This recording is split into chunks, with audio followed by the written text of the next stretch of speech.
Friends, welcome to my channel meds biology. Friends, आज का जो हमारा टॉपिक है वो ह्यूमन डिजीज पर है, जो एसएससी, बीपीएससी जैसे एग्ज़ाम के लिए बहुत ही इम्पोर्टेंट टॉपिक माना जाता है। हम आपको इसके बारे में अच्छे से समझाएंगे जिससे आपके डिजीज से रिलेटेड सारे क्वेश्चन सॉल्व हो जाएंगे। ठीक है। और इससे पहले मैंने ह्यूमन ब्रेन, ह्यूमन आई जैसे टॉपिक को अच्छे से समझाया है। अगर वह वीडियो आपने नहीं देखा है तो लिंक डिस्क्रिप्शन में है, जाकर देख सकते हैं। तो चलिए स्टार्ट करते हैं। डिजीज डिजीज क्या होता है? डिजीज क्या होता है कि हमारे बॉडी में कोई भी कार्य करना बंद हो जाए।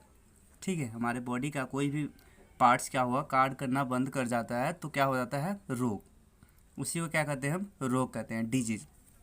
ये बहुत ही वैरायटी टाइप के होते हैं, जैसे कि इन्फेक्शियस हो सकते हैं, नॉन इन्फेक्शियस हो सकते हैं, मतलब कि कांटेक्ट में आने पे भी हो सकता है और नहीं कांटेक्ट आने पे भी हो सकता है। ठीक है, तो एक एक करके हम स्टडी करेंगे। तो पहला देखेंगे इन्फेक्शियस डिजीज। जो इन्फेक्शियस डिजीज होता है वो क्या होता है? कम्युनिकेबल, मतलब कि एक व्यक्ति से दूसरे व्यक्ति में डिजीज का ट्रांसफ़र होना क्या कहलाता है? कम्युनिकेबल डिजीज या फिर इन्फेक्शियस डिजीज कहते हैं। ठीक। वे माइक्रोऑर्गेनिज्म जो हमारे बॉडी के लिए हार्मफुल हो उसे पैथोजन कहते हैं। पैथोजन क्या होता है? जो बैक्टीरिया होता है, वायरस होता है, फंगी होता है, ये सारे क्या है? पैथोजन होते हैं। ठीक। मेनली जो है हमारे पैथोजन वो 4 टाइप्स के होते हैं। ठीक है। तो पहला जो होता है वायरस। वायरस जो होता है सबसे ज़्यादा अधिक संक्रामक होता है। ठीक है। क्वेश्चन आता है कि सबसे अधिक संक्रामक कौन से माइक्रो ऑर्गेनिज्म होते हैं। ठीक है, तो क्या बताओगे? विषाणु होता है। ठीक है। ये क्या होता है? सजीव और निर्जीव दोनों होते हैं, मतलब कि अगर शरीर के बाहर होगा, आउटसाइड द बॉडी, तो क्या कहलाएगा? नॉन लिविंग होता है। ठीक है। अगर इनसाइड द बॉडी, अगर बॉडी के अंदर होगा तो क्या होगा? लिविंग होगा। ठीक है। तो क्वेश्चन आता है कि जो वायरस होता है वो लिविंग होता है या नॉन लिविंग होता है, तो क्या बताओगे? ये दोनों होता है, लिविंग एंड नॉन लिविंग दोनों होता है। ठीक। वायरस कंप्लीट पैरासाइट, मतलब इसको किसी चीज़ के जीवित रहने के लिए एक बॉडी की ज़रूरत होती है। ठीक है, इसीलिए क्या कहें, यहाँ कंप्लीट पैरासाइट कहते हैं इसको। ठीक है। इसमें एक वर्ड आता है बैक्टीरियोफेज। तो बैक्टीरियोफेज से कभी कंफ्यूज मत होना कि बैक्टीरियोफेज क्या होता है? बैक्टीरिया होता है। ठीक है। बैक्टीरियोफेज क्या होता है? वायरस होता है। ठीक है। ये क्या करता है? जो विषाणु, ऐसे विषाणु जो केवल जीवाणुओं को संक्रमित करें, मतलब बैक्टीरिया को किल करेगा कौन? वायरस। जो वायरस बैक्टीरिया को किल करेगा उसे हम क्या कहते हैं? बैक्टीरियोफेज कहते हैं। ठीक है। एक क्वेश्चन देखिए, बहुत ही ज़्यादा इंपॉर्टेंट क्वेश्चन है। गंगा जल जो होता है, गंगा जल में कितनी भी साल रखें तो वो सड़ता नहीं है। ठीक है। जो गंगा जल होता है कितना साल भी रख लोगे तो वो सड़ेगा नहीं। ठीक। लेकिन वही नॉर्मल पानी 4 से 5 दिन में क्या होता है? सड़ने लगता है। ऐसा क्यों होता है? तो इसका मतलब ये है कि देखो, नॉर्मल पानी में क्या होता है? बैक्टीरिया ऑक्सीजन को ड्रेन करता है, मतलब ऑक्सीजन को खींच लेता है, जिसके कारण क्या हो जाता है? ऑक्सीजन ख़त्म हो जाता है। ऑक्सीजन ख़त्म होगा तो क्या होगा? पानी सड़ने लगेगा। ठीक। वही जब गंगा जल की बात करते हैं तो गंगा जल में क्या होता है कि उसमें बैक्टीरियोफेज पाया जाता है। तो बैक्टीरियोफेज क्या मैंने बताया था कि ऐसे विषाणु, ठीक है, ऐसे वायरस जो क्या करेगा? बैक्टीरिया मतलब जीवाणुओं को किल करता है। ठीक है। तो बैक्टीरिया जब अगर मर जाता है, बैक्टीरिया को किल कर देगा कौन? विषाणु किल कर देगा, तो क्या करेगा? ऑक्सीजन बना रहेगा। ठीक। जब ऑक्सीजन बना रहेगा तो क्या हो जाएगा? पानी नहीं सड़ेगा। आया समझ में? ठीक है। तो आया यहाँ पे कि बैक्टीरियोफेज क्या होता है? तो बैक्टीरियोफेज वायरस होता है। ठीक है। फिर है होमो। होमो मतलब क्या है? देखो, हम लोग जो ह्यूमन होते हैं, हम लोग होते हैं, हम लोग का जो होता है साइंटिफिक नेम वो होता है होमो सैपियन। तो उसी वर्ड से यहाँ लिया गया है होमोफेज। होमोफेज मतलब ऐसे विषाणु जो केवल मानव को संक्रमित करे उसे क्या कहेंगे? होमोफेज। यहाँ क्या था? बैक्टीरियोफेज मतलब बैक्टीरिया को इन्फेक्ट कर रहा था। यहाँ क्या है? होमो मतलब क्या है? ह्यूमन। ह्यूमन मतलब क्या है? ह्यूमन मतलब मानव। मानव को संक्रमित करेगा तो क्या हो जाएगा? होमोफेज होगा। ठीक है। अब हम देखेंगे इसके डिजीज और कौन सी डिजीज किस वायरस से फैलता है। ठीक है। उसका इन्फेक्टेड ऑर्गन क्या होता है, ये सब स्टडी करेंगे। ठीक। तो पहला हम देखेंगे एड्स। एड्स को हम क्या कहते हैं? Acquired immuno deficiency syndrome. तो फुल फॉर्म याद रखना क्या होता है? Acquired immuno deficiency syndrome. ये किस वायरस से होता है? तो HIV, human immuno deficiency virus. ठीक है, ये इन्फेक्टेड ऑर्गन कहाँ होता है? तो WBC के टीम लिम्फोसाइट को इन्फेक्ट करता है। ठीक, तो नोट्स में एक पॉइंट है कि एड्स, तो ये क्या है? तो एक STD है। मतलब STD मतलब क्या? सेक्चुअली ट्रांसमिटेड डिजीज, जो सेक्चुअली क्या होता है? फैलता है। ठीक है, तो अगर क्वेश्चन आए कि रिट्रोवायरस क्या होता है, तो ये रिट्रोवायरस एड्स होता है। ठीक है, एड्स पता करने के लिए हम क्या यूज करते हैं? कौन सा टेस्ट यूज करते हैं? तो एलिसा टेस्ट। ठीक है, जैसे हम टाइफाइड के लिए क्या कर रहे थे वहाँ पे? विडाल टेस्ट यूज करते हैं, तो वैसे ही एड्स के लिए क्या यूज करते हैं? एलिसा टेस्ट करते हैं। ठीक, एलिसा का फुल फॉर्म होता है इंजाइम लिंक्ड इम्यूनो सॉल्वेंट एसे। ठीक है, अब याद करेंगे यहाँ पे देखिए डेंगू। डेंगू क्या होता है? तो ये एड्स मच्छर से फैलता है। ठीक है, Aedes mosquito is known as a tiger mosquito. अगर एग्जाम में आए कि टाइगर मॉस्क्यूटो को ही क्या मतलब किसको कहते हैं टाइगर मॉस्क्यूटो, तो क्या बताओगे? डेंगू। तो एड्स मॉस्क्यूटो जो होता है, मतलब एड्स मॉस्क्यूटो जो होगा उसी को हम क्या कहेंगे? टाइगर मॉस्क्यूटो कहेंगे। ठीक, इसका इन्फेक्टेड ऑर्गन कौन सा होता है? तो जो प्लेटलेट्स होता है उसको इन्फेक्ट करता है। जब प्लेटलेट पे इन्फेक्ट करेगा तो क्या हो जाएगा? कमी होने लगेगा, और जब कमी होगा तो क्या होगा? ब्लड जो होगा वो बहुत ही पतला हो जाएगा। ठीक है, तो यही डेंगू होता है। डेंगू क्या करता है? हमारे ब्लड को पतला कर देता है, मतलब ड्रेन कर लेता है। ठीक, यहाँ नोट करने वाला पॉइंट है, देखिए चिकनगुनिया और जिका वायरस, ये भी क्या है? तो एड्स के थ्रू फैलता है। तो एग्जाम में आता है कि एड्स के थ्रू कौन कौन से डिजीज फैलते हैं, तो यहाँ देखो चिकनगुनिया और जिका वायरस दोनों ही क्या होता है? एड्स के थ्रू फैलते हैं। ठीक है, अब आता है जिक्का रोग, मतलब जिक्का डिजीज किस वायरस से फैलता है? तो क्या बताओगे? जिक्का वायरस से फैलता है। ठीक है, जो किसको इन्फेक्ट करता है? तो प्रेग्नेंट लेडीज को इन्फेक्ट करता है, जिससे उनके द्वारा होने वाले बच्चे क्या हो जाता है? मेंटल, मंद बुद्धि हो जाता है। ठीक है, तो अगर कोई प्रेग्नेंट लेडीज है और उसको जिक्का वायरस हो रहा है, मतलब जिक्का रोग हो रहा है, तो क्या हो जाएगा? उसका जो बच्चा होगा वो क्या होगा? मंद बुद्धि हो जाएगा। ठीक, तो जिक्का क्या है? तो जिक्का एक STD है। STD कैसे कहेंगे? जैसे देखो प्रेग्नेंट लेडीज है तो सेक्सुअली ट्रांसमिटेड होगा ना वहाँ पे, तो इसीलिए यहाँ पे क्या है? जिक्का STD है, जो क्या कर रहा है? ब्रेन को प्रभावित कर रहा है। ब्रेन मतलब क्या है? देखो यहाँ मंद बुद्धि, मतलब ब्रेन को इफेक्ट करेगा तभी ना यहाँ मेंटल रिटार्डेशन होगा, मतलब मंद बुद्धि होगा। ठीक, अब देखिए यहाँ आप देखेंगे हम चिकन पॉक्स। जो चिकन पॉक्स होता है ये क्या होता है? वेरिसिएला जोस्टर वायरस के थ्रू फैलता है। ठीक, ये किसका इन्फेक्टेड ऑर्गन है? तो स्किन को डैमेज करेगा। स्मॉल पॉक्स जो होता है वो क्या होता है? तो ये नाम याद रखना। ठीक है, ये नाम याद रखना, ये वेरियोला जूस्टर वायरस। तो याद रखना कि चिकन पॉक्स में कौन सा होता है? तो वेरिसिला जूस्टर, ये वेरियोला जूस्टर वायरस होता है। ठीक, ये किसको इन्फेक्ट करता है? तो स्किन को। तो कॉमन दोनों में है, चिकन पॉक्स स्मॉल पॉक्स दोनों ही क्या करता है? स्किन को ही इन्फेक्ट करता है। ठीक, तो यहाँ नोट करने वाली पॉइंट है कि देखो जो WHO है, WHO क्या होता है? World Health Organization. इनके अनुसार क्या बोला गया कि जो स्मॉल पॉक्स है ये दुनिया से खत्म हो गया, लेकिन अभी भी है।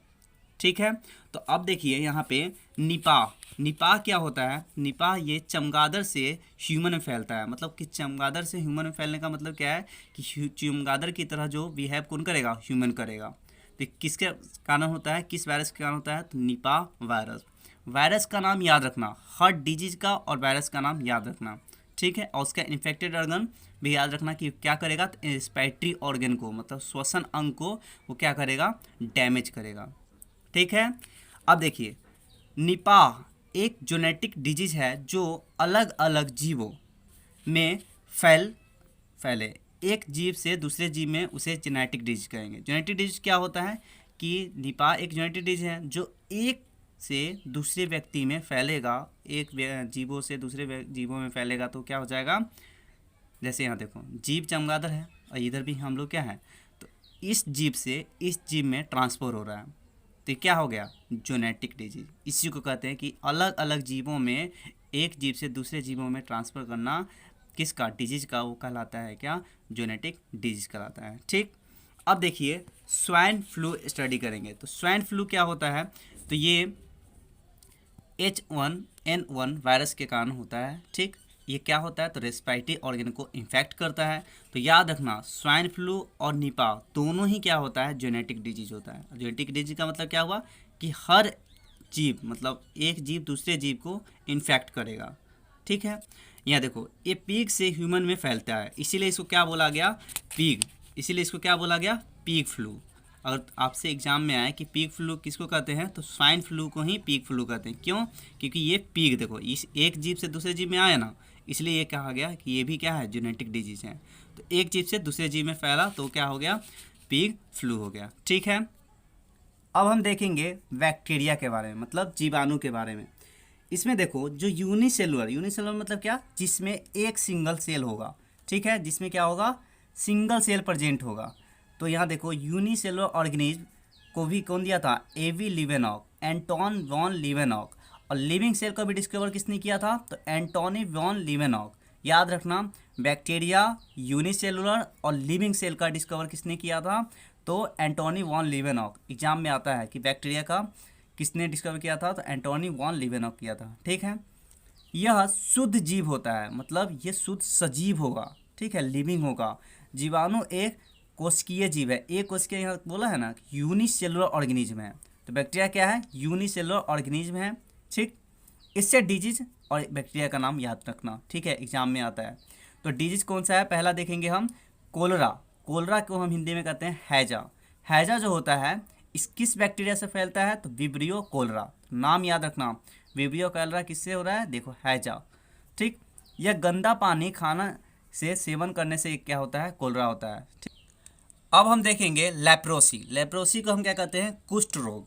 ये किस बैक्टीरिया से होता है, तो माइकोबैक्टीरियम लेप्री। नाम याद रखना। ठीक है, ये क्या करता है, ये बैक्टीरिया बॉडी को सड़ाने लगता है। तो लेप्रोसी जिसको कुष्ठ रोग कहते हैं, तो ये क्या करेगा, हमारे बॉडी को, हमारे शरीर को क्या करेगा, सड़ाने लगेगा ये बैक्टीरिया। ठीक है, ये देखो ये रोग को हम क्या कहते हैं, हैंसन नाम देते हैं। तो ये रोग हैंसन नाम के व्यक्ति पर डिस्कवर किया गया था। जो हैंसन व्यक्ति थे उस पर सबसे पहले ये डिजीज का डिस्कवर किया गया था। ठीक है, इसलिए इसे हैंसन डिजीज कहते हैं। तो लेप्रोसी को हम क्या कहते हैं, हैंसन डिजीज कहते हैं। याद रखना कि आता है कि हैंसन डिजीज को हम क्या कहते हैं, एल्सो कॉल्ड एज, तो लेप्रोसी।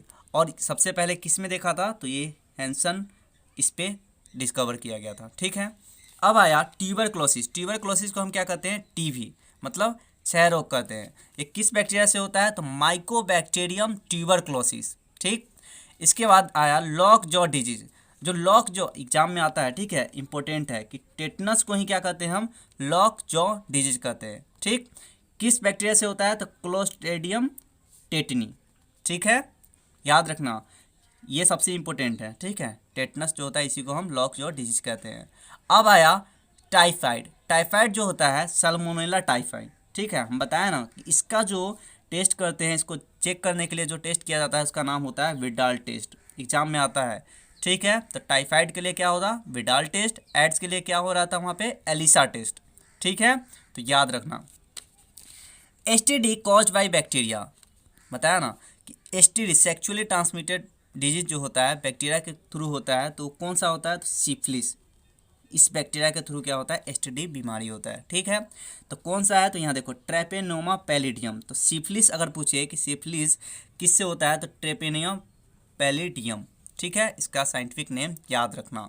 ये क्या करता है, मुख्यतः महिलाओं में होते हैं, जो सेक्सुअल ऑर्गन को इफेक्ट करता है। सेक्सुअल ऑर्गन मतलब कि जो ओवरी होगा फीमेल के अंदर, जितने भी उसके सेक्स ऑर्गन होंगे उसको इफेक्ट करेगा कौन, यही सिफिलिस बैक्टीरिया करेगा। ठीक है, इसको कहेंगे ट्रेपोनेमा पैलिडियम कहते हैं। ठीक, अब आया फंगस। फंगस को क्या कहते हैं हम, कवक। नमी जगह पर ग्रो करता है। ठीक है, फंगस मतलब कहीं पे भी क्या होता है, वो ग्रो करना स्टार्ट करेगा, नमी जगह होगा वहाँ पे। ठीक है, तो इसका अगर एग्जाम में आए कि जो प्लांट का होता है, प्लांट का सेल वाल किससे बना होता है, तो क्या बताओगे, सेलुलोज से। और वही अगर पूछे कि फंगस का सेल वाल कोशिका भित्ति किससे बना होता है, तो क्या बताओगे, काइटिन। ठीक है, इंपॉर्टेंट है, पूछता है एग्जाम में। ठीक है, स्टडी ऑफ फंगस, अगर एग्जाम में आए कि फंगस के स्टडी को, अध्ययन को क्या कहते हैं, हम कवक के अध्ययन को क्या कहते हैं, तो माइकोलॉजी कहते हैं। ठीक, इसके बाद है यह स्किन डर्मा से रिलेटेड बीमारी कॉज करता है, जैसे बैडनेस या रिंगवॉर्म। जैसे देख लो, जैसे कि हम लोग किसी का जो तावल होता है वो क्या करते हैं, हम तौलिया यूज करते हैं। ठीक, और यूज किया, हमें दाढ़ी रहता है तो वहाँ पे खुजली होना स्टार्ट होता है, तो क्या हो रहा है, ये रिंग वार्म कर रहा है। ठीक है, रिंग वार्म करता है स्किन को, खुजलीपन कौन कर रहा है, तो ये कवक कर रहा है, मतलब फंगस करता है। ठीक, तो माइक्रोफेज क्या होता है, तो ऐसे वायरस जो केवल फंगस को इफेक्ट करता है। यहाँ देखो फेज फिर आ गया, माइको, माइको मतलब क्या है, फंगस, और फेज मतलब इन्फेक्ट। तो जो वायरस क्या करेगा, फंगस को इन्फेक्ट करेगा, उसे हम कहेंगे माइको वायरस। ये क्या होता है, किसमें, मशरूम और ईस्ट। ठीक है, याद रखना, माइको वायरस फेज, होमोफेज, बैक्टीरियोफेज। ठीक, बैक्टीरियोफेज में बैक्टीरिया को किल कर रहा था, उसके बाद होमोफेज में ह्यूमन को कर रहा था, और इसमें क्या है, फंगस को कर रहा है। ठीक, अब आया एंटीबायोटिक। एंटीबायोटिक मतलब कि आप रोकने के लिए, कोई भी इन्फेक्शन है उसको रोकने के लिए हम क्या करते हैं, एंटीबायोटिक यूज करते हैं। तो एंटीबायोटिक क्या होता है, तो फर्स्ट एंटीबायोटिक पेनिसिलिन। एग्जाम में आता है कि फर्स्ट एंटीबायोटिक कौन सा है, तो पेनिसिलिन है। कौन सा है, तो पेनिसिलिन है, जिसका डिस्कवर किसने किया था, तो अलेक्जेंडर फ्लेमिंग। जो अलेक्जेंडर फ्लेमिंग है, इस साइंटिस्ट का नाम है, याद रखना। ठीक है, कि पेनिसिलिन का डिस्कवर किसने किया था, अलेक्जेंडर फ्लेमिंग किया था। ठीक, पेनिसिलिन एक फंगस पेनिसिलिन नोटेटन से बना है। तो एग्जाम में याद रखना कि फंगस जो है इसका कौन सा, किससे बना है, तो पेनिसिलियम नोटेटम से बना हुआ है। ठीक, इसके बाद है एंटीसेप्टिक। ये क्या है, एंटीबायोटिक है, और ये क्या है, एंटीसेप्टिक है। एंटीबायोटिक मतलब कि इंटरनल यूज के लिए, हमारे बॉडी के अंदर जो भी होगा उसको रोकने के लिए एंटीबायोटिक यूज करते हैं। ठीक, यही एंटीसेप्टिक मतलब हमारे बॉडी के बाहर जितने भी इन्फेक्शन, जैसे कि स्किन, स्किन क्या है, हमारे शरीर के बाहर है, तो ये क्या करे, इसको इन्फेक्ट करने का काम कौन करेगा, एंटीसेप्टिक। जैसे सेवलॉन, ये क्या करता है, जैसे हमारे हाथ जल गया तो हम क्या करते हैं, सोफ्रामाइसिन यूज करते हैं, तो ये सब क्या है, एंटीसेप्टिक है। ठीक, अब एनाल्जेसिक। एनाल्जेसिक क्या हुआ कि हमारे बॉडी में कोई भी पेन हो रहा है, ठीक है, तो किलर पेन को होता है, तो उसलिए कौन सा यूज करते हैं, डिजीज ड्रग यूज करते हैं, तो एनाल्जेसिक यूज करते हैं। एंटा एसिड, एंटा मतलब देखो एसिड रोकने के लिए, एंटा एसिड मतलब कि हमारे अंदर जब एसिडिटी गैस बनता है तो उस टाइम रोकने के लिए हम क्या करते हैं, इनो यूज करते हैं, तो ये कौन सा होता है, तो एंटा एसिड होता है। तो याद रखना, एनाल्जेसिक को क्या कहते हैं, पेन किलर। एंटा एसिड के लिए हम कौन यूज करते हैं, तो इनो यूज करते हैं। एंटीसेप्टिक जो होता है ये स्किन से रिलेटेड होता है। ठीक है, स्किन से रिलेटेड होता है, जैसे सेवलॉन। ठीक है, कहीं जल जाएगा तो यूज करने के लिए काम आता है। ठीक है, अब देखेंगे प्रोटोजोआ। पहले हमने क्या देख लिया, वायरस देख लिया, बैक्टीरिया देख लिया, फंगस देख लिया। अब स्टडी करेंगे प्रोटोजोआ। तो प्रोटोजोआ क्या है, देखो एक कोशिकीय जीव जो हमारे बॉडी में परजीवी होते हैं, वो क्या होता है, जैसे एग्जाम में आता है कि सिंगल सेल कौन सा है, तो प्रोटोजोआ क्या होता है, सिंगल सेलुलर होता है, मतलब यूनिसेलुलर होता है। और ये क्या होता है, हमारे बॉडी मतलब हमारे शरीर के अंदर क्या होता है, पैरासाइट होता है। ठीक है, अब देखो इसके डिजीज के नाम और प्रोटोजोआ नाम याद रखना, एग्जाम में ये भी पूछता है। तो मलेरिया जो होता है, मलेरिया वो किस प्रोटोजोआ से होता है, तो प्लाज्मोडियम वाइवेक्स, याद रखना, आता है एग्जाम में। ठीक है, तो मलेरिया जो होता है उसका प्रोटोजोआ का नाम क्या होता है, तो प्लाज्मोडियम वाइवेक्स होता है। फिर ये स्लीपिंग सिकनेस तो बहुत बार एग्जाम में आता है कि स्लीपिंग सिकनेस जो होता है किस प्रोटोजोआ से होता है, तो ट्रेपोनेमासोमा, ट्रेपेनोसोमा जो होता है उसके कौन फैलता है, तो स्लीपिंग सिकनेस होता है। ठीक, इसमें कौन सा बैक्टीरिया होता है, तो टीसी फ्लाई होता है। ठीक है, जो मक्खी होता है ये इसी का होता है स्लीपिंग सिकनेस के कारण। अब ये बैक्टीरिया कौन कर रहा है, तो एनाफिलो। ठीक है, एनाफिलो मस्कीटो जो होता है, तो याद रखना एग्जाम में मेल एनाफिलो भी लिखा रहता है, तो कंफ्यूज मत होना, यहाँ क्या होता है, फीमेल एनाफिलो मस्कीटो होता है। ठीक, तो प्लाज्मोडियम वाइवेक्स में क्या हो रहा है, फीमेल एनाफिल वेक्टर के काम कर रहा है।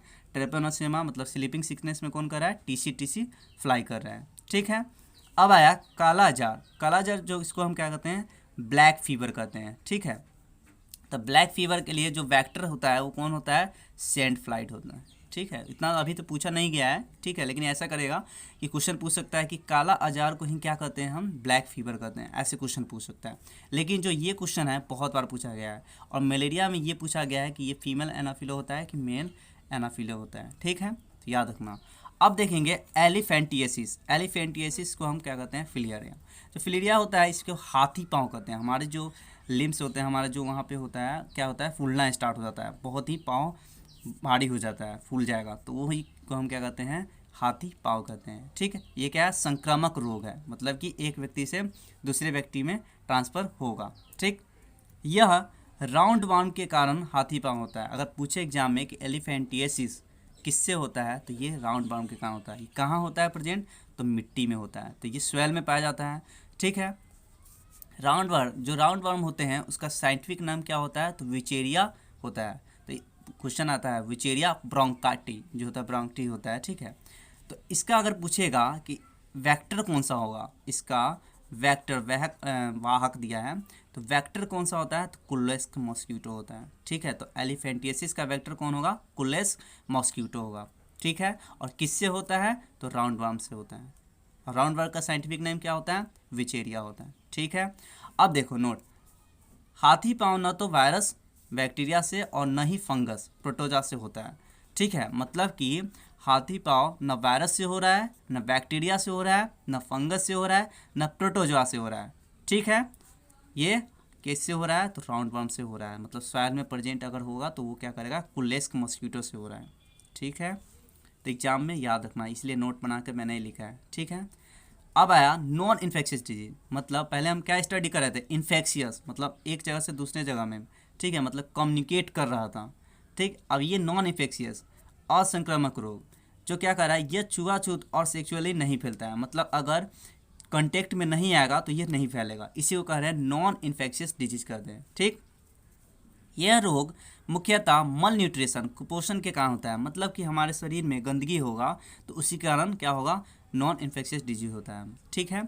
इसमें देखो सबसे पहला ट्यूमर। ट्यूमर देखो कोशिकाओं का अनियमित तथा अनियंत्रित विभाजन होता है। मतलब कि ट्यूमर मतलब क्या हुआ कि सेल का वहाँ पे अपने आप डिवीजन होता जाएगा, बढ़ता जाएगा, ठीक है।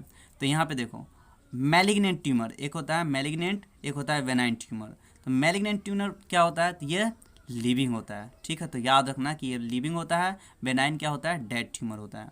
तो मेलिंग जो यहाँ पे मैलिग्नेंट होता है ये पूरे शरीर में फैलाता है। मतलब ये विभाजन होगा, सेल डिवाइड होगा तो क्या करेगा, पूरे शरीर में फैलाएगा, ठीक है। अपने आप ये ट्रांसफ़र नहीं कर रहा है, ठीक, शरीर के अंदर ही हो रहा है। बेनाइन ट्यूमर में क्या हो रहा है, study of tumour and cancer. Tumour और कैंसर के स्टडी को क्या कहते हैं, ऑन्कोलॉजी। ये एग्जाम में पूछता है, तो याद रखना कि ऑन्कोलॉजी में क्या होता है, कैंसर और ट्यूमर दोनों के स्टडी को हम क्या कहते हैं, ऑन्कोलॉजी कहते हैं, ठीक। यह सिर्फ एक जगह, यहाँ क्या कर रहा था, जो बेलिग्नेंट ट्यूमर था वो पूरे शरीर में फैल रहा था, लेकिन ये सिर्फ एक ही जगह को क्या करेगा, इम्पैक्ट करेगा, ठीक। अब आए देखो यहाँ अस्थमा। अस्थमा क्या है, अस्थमा देखो यह लंग्स की बीमारी है जो एयर डस्ट से एलर्जी होता है। मतलब कि हमारे शरीर पे, हमारे स्किन पे क्या होगा, एयर डस्ट पार्टिकल आएगा तो क्या होगा, खुजली होगा, ठीक है। वही है अस्थमा। मतलब ब्रोंकाइल्स, ये हम लोग लंग्स की बीमारी भी देखते हैं, जो ब्रोंकाइल्स होते हैं वहाँ पे इन्फ्लेशन होने लगता है तो ये क्या होता है, अस्थमा बीमारी हो जाता है, ठीक है। मतलब खांसने में दिक्कत होता है, ठीक है। अब आता है एक हार्ट अटैक, ठीक। अब देखिए हार्ट अटैक, हार्ट अटैक क्या होता है, दिल का दौरा, ठीक। एक होता है कार्डियक अरेस्ट। जो कार्डियक अरेस्ट होता है, कार्डियक अरेस्ट यहाँ सी होगा, ठीक है, कार्डियक अरेस्ट। जो कार्डियक अरेस्ट होता है, हम लोग जानते हैं नॉर्मल हार्ट बीट कितना होता है, 72 पर मिनट, 72 टाइम्स पर मिनट होता है। जब बहुत ज़्यादा खुशी या खबर मिले तो वहाँ पे क्या हो जाता है, या दुख मिले तो अचानक क्या होता है, दिल का धड़कन रुक जाता है, ठीक है। तो यही है कि जब बहुत ज़्यादा खुशी या बहुत ज़्यादा दुख मिलता है तो हार्ट बीट क्या होता है, 120 पर मिनट हो जाता है। मतलब इससे भी ज़्यादा क्रॉस कर जाता है, जिससे हार्ट फेल हो जाता है और क्या होता है, कार्डियक अरेस्ट। कार्डियक अरेस्ट मतलब कि बंद हो गया, ठीक है, तो पूरी तरह से डेड हो जाता है। कार्डियक अरेस्ट में कोई भी हार्ट बीट या ब्लड सप्लाई जो होता है वो रुकता नहीं है, डायरेक्ट यहाँ पे ख़त्म हो जाता है, ठीक है। एक होता है हार्ट अटैक। हार्ट अटैक में क्या होता है, जब हमारी नसें फैट जमने लगती है, जब हम बहुत ज़्यादा मतलब काम करते हैं, जब ज़्यादा स्ट्रेस तनाव हो जाता है तो वहाँ क्या होता है, शुगर। कई बार जिन्हें शुगर हो तो वहाँ पे ब्लड प्रेशर क्या हो जाता है, जिससे ब्लड का नॉर्मल फ्लो नहीं होता है। समझ में आया कि कई बार जिन्हें शुगर हो, मतलब शुगर का बीमारी जिसको होता है तो उसका ब्लड जो होता है नॉर्मल फ्लो नहीं होता है और हार्ट पर प्रेशर पड़ता है। मान लो कि वही झूला पे जाता है, अगर उसको शुगर का बीमारी है, अगर उस पे जा रहा है तो क्या होगा, उसका ब्लड प्रेशर क्या हो जाएगा, बहुत ही ज़्यादा हाई हो जाएगा और हार्ट काम करना बंद कर देता है। इसी को हार्ट अटैक कहते हैं। मतलब कि अगर वहाँ पे ब्लड सप्लाई हो रहा है, हार्ट अटैक का मतलब ये नहीं कि डायरेक्ट मर ही जाएगा, लेकिन ये जो स्टेज होता है इसमें डायरेक्ट ख़त्म हो सकता है, ठीक है। लेकिन इसमें क्या होता है कि ब्लड सप्लाई होना रुक जाता है, किसके कारण, शुगर जिसको बीमारी होता है या फिर कोई भी तनाव के कारण होता है, ठीक है। नसों में हमारे फैट जमने लगेगा और जिससे क्या होगा, वहाँ पे बहुत ज़्यादा तनाव के कारण भी ऐसा होता है। ठीक, तो आई होप कि आपको डिजीज़ के बारे में अच्छे से समझ आ गया होगा। और इसके बाद मैंने जेनेटिकल सेक्स लिंक्ड डिजीज़ के बारे में स्टडी करेंगे। ठीक है, नेक्स्ट पार्ट में वो देखेंगे। तब तक के लिए बने रहिए। Thank you.